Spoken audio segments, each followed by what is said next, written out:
4 more years. President Nixon, who has just presented Vice President Agnew, although the Vice President has spoken a few minutes ago. This is a moment for history, and the President is in no hurry to speak. He's already spoken from the White House and now to the loyal workers who supported him through this campaign.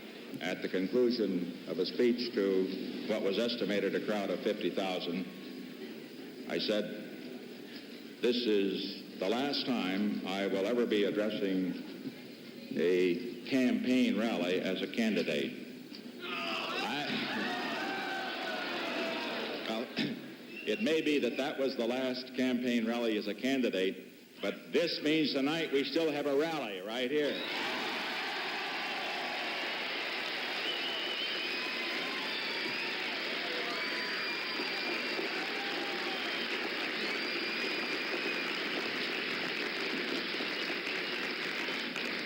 Now, let me briefly touch upon several significant things about this election.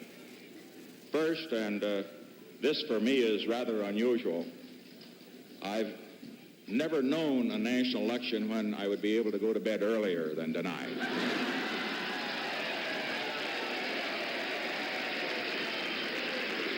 Second, I want to say here to this great audience and to all of those who will be listening on television and radio that I know from having been a candidate for vice president and a vice president for 8 years that this is always a team campaigning for office.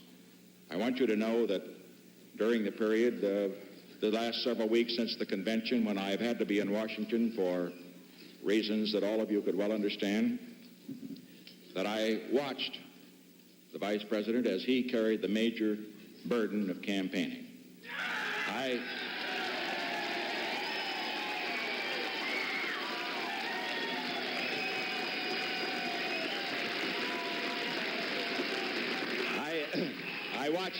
I watched with no concern and considerable amusement the attempts that were being made by some rather vicious heckling to get under his skin and get him to blow his cool. Let me say,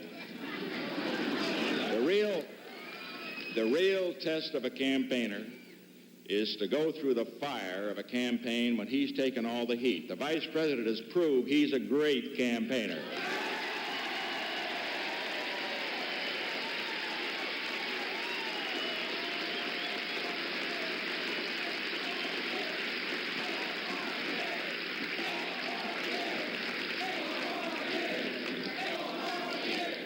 I was going to say he can take it and he can dish it out too.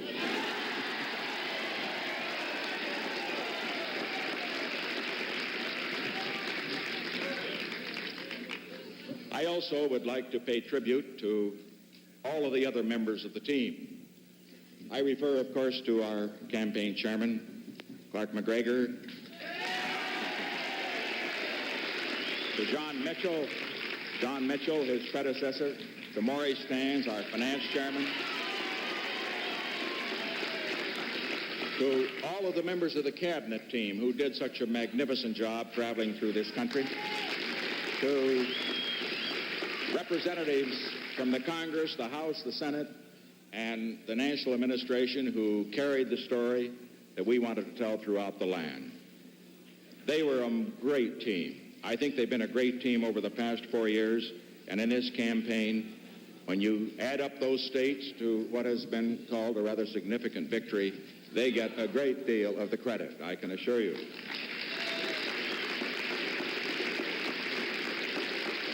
I also want to pay tribute to another group that too often is overlooked. I wrote a book after the election defeat of 1960, and one of the chapters of that book dealt with the campaign of 1960. When you write a book, you're supposed to dedicate it to somebody. And not being an expert at this sort of thing, I just put on the flyleaf of the dedication page on this book about the campaign of 1960. I dedicated it to Pat. She also ran.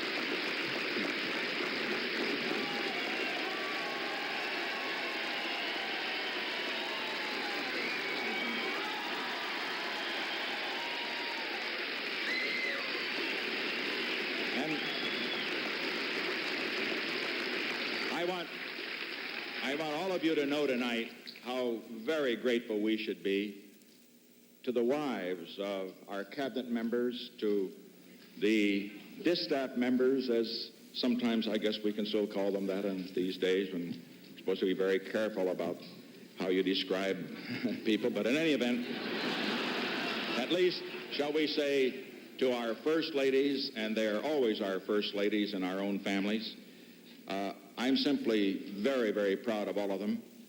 I can summarize how I feel about all of our campaign in this way. Our speakers throughout campaigned hard. Our speakers throughout campaigned clean. They campaigned on the issues, and I'm proud of the campaign they put on, and it showed in the results.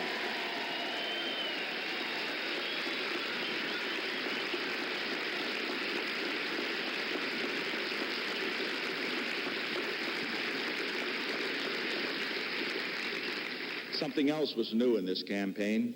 All of us know, of course, about those young voters.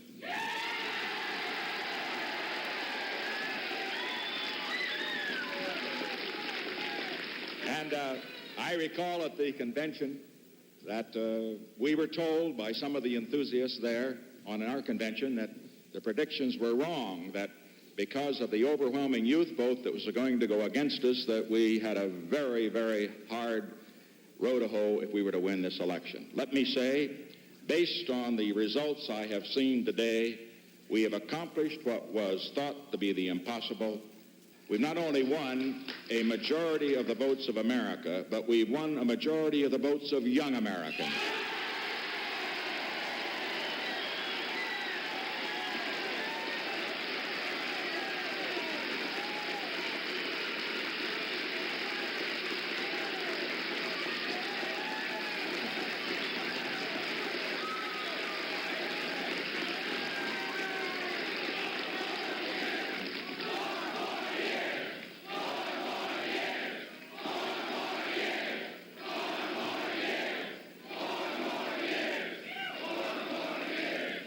All of you should know that one who stands in this position with 4 years ahead must think of what he wants for those 4 years, and we want, of course, many things. We want to do the very best job we can for all the country, for all people in our society. We want to have in mind, too, the fact that in this election, it was very unusual in another respect. It was not region against region. It was not one age group against another age group. It was not party against party. I think we can be proud of the fact that as we look at our majority, which is a very large majority, it comes from all of America. Let us remember that in these next 4 years, we're not going to work for one group against another. We are dedicated to work for all Americans to make this a greater country.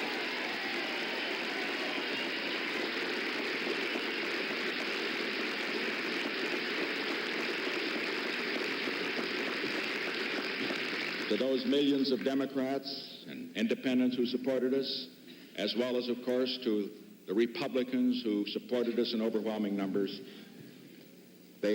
you have our deep appreciation. To all those who work so hard, our appreciation.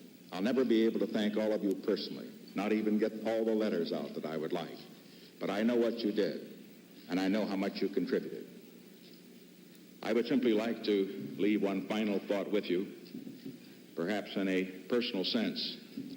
No one knows before the votes are counted how it's going to come out. No one really would have predicted after our convention that we were going to win this kind of a victory. And now at the present time, I notice some of the commentators are referring to the fact that it may be the greatest victory in American political history. Let me tell you,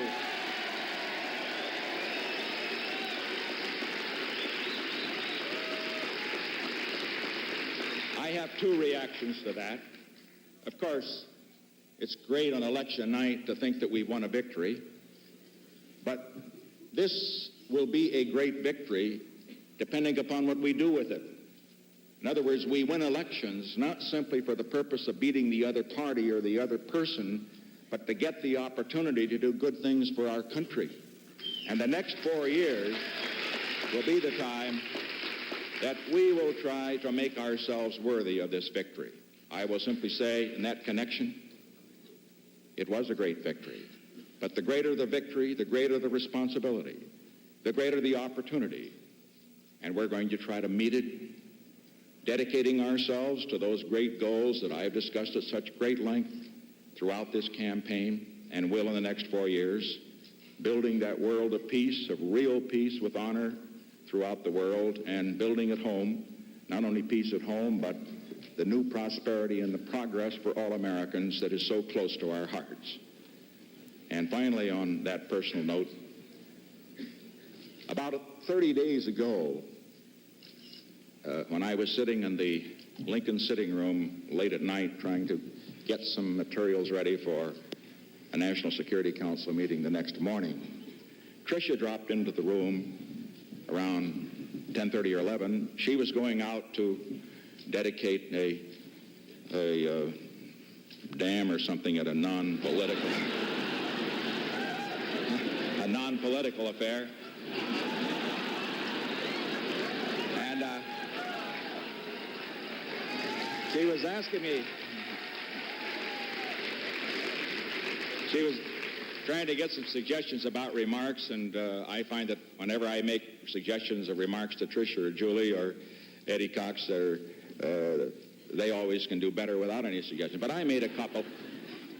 And then, before she left the room, she turned and said, you know, Daddy, did you ever stop to think that this is your last campaign?